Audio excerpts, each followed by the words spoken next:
नमस्कार सर्वांना.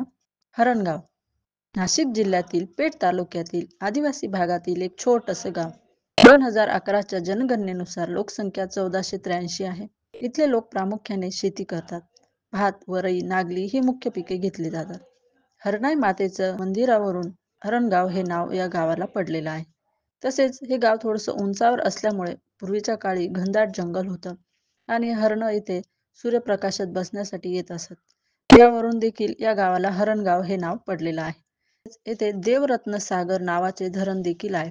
हरणगावकरांची life line असे त्याला म्हटले जातं. या धरणामुळे येथील लोक ही स्थायिक झाली आणि बाहेर रोजगारासाठी जाण्याचं बंद झालं. धरणाच्या पाण्यामुळे इथे पाणी टंचाई कधी जाणवत नाही. त्यामुळे जलसमृद्ध गाव म्हणून देखील याची एक वेगळी ओळख आहे. या धरणाच्या पाण्यावरती येथील लोक ऊस, भात, नागली, वरई, भाजीपाला, विविध पिकं घेऊ लागली आहेत. इथे अतिप्राचीन बारव म्हणजेच विहीर आहे. पूर्ण गावाला या विहिरीवरून पाणी पुरवठा केला जातो. गावातील 100% लोकांकडे नळ कनेक्शन आहे. ग्रामपंचायतीकडून तिची वेळोवेळी स्वच्छता देखील केली जाते आणि विशेष मोहीम राबवून संपूर्ण विहिरीची साफसफाई केली जाते. त्यामुळे या गावाला दरवर्षी ग्रीन कार्ड मिळते. मागील 5 वर्षात ग्रीन कार्ड मिळालेले आहे. त्यामुळे ग्रामपंचायतीला चंदेरी कार्ड देखील प्राप्त झालेले आहे. ग्रामपंचायतीने ओला व सुका कचरा वेगळा करण्यासाठी प्रत्येक कुटुंबाला डस्टबिनचे वाटप केलेले आहे. तसेच गावामध्ये सार्वजनिक ठिकाणी देखील कचरा कुंड्या ठेवलेल्या आहेत.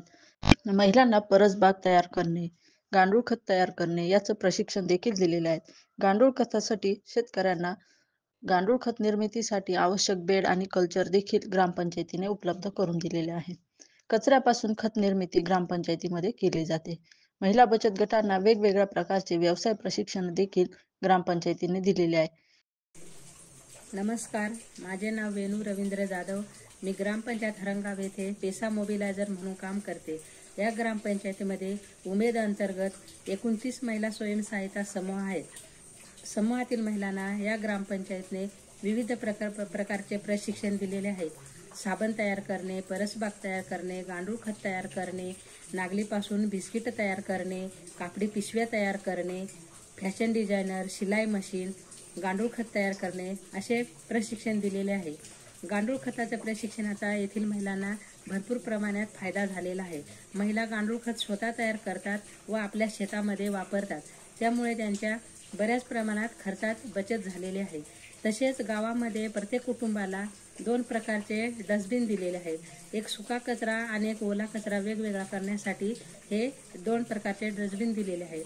तसेच गावामध्ये प्रत्येक वार्डमध्ये 2 मोठ्या प्रमाणात डस्टबिन ठेवलेले आहेत. तिथे लोक स्वतः जाऊन सुका कचरा व ओला कचरा वेगवेगळ्या टाकत आहेत.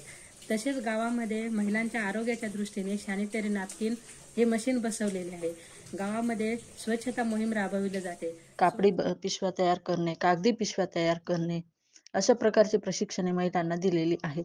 तसेच इथे प्लास्टिक बंदी केलेली आहे. प्लास्टिक संकलनासाठी जाळी देखील बसवण्यात आलेली आहे.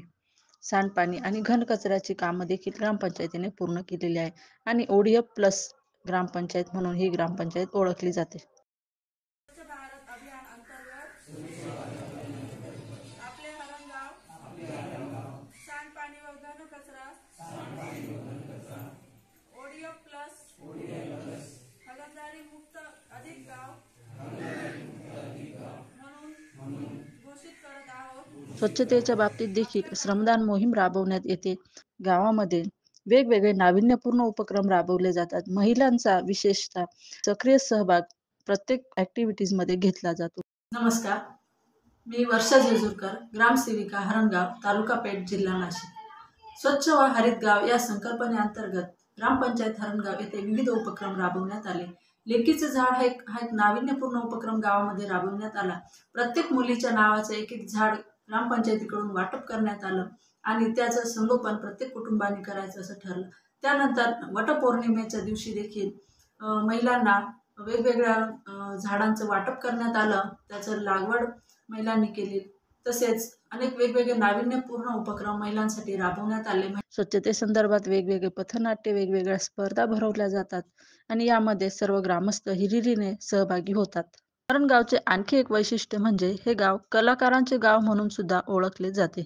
वृद्ध कलावंत दारूबंदी, कुऱ्हाडबंदी, गुटखाबंदी यावर अतिशय सुंदर प्रबोधन आपल्या कलेच्या माध्यमातून करतात. 2022-23 चा RR आबा सुंदर पुरस्कार देखील ग्रामपंचायतीला मिळालेला आहे. जिल्हा परिषदेने ग्रामपंचायतीचा विशेष असा सन्मान देखील केलेला आहे.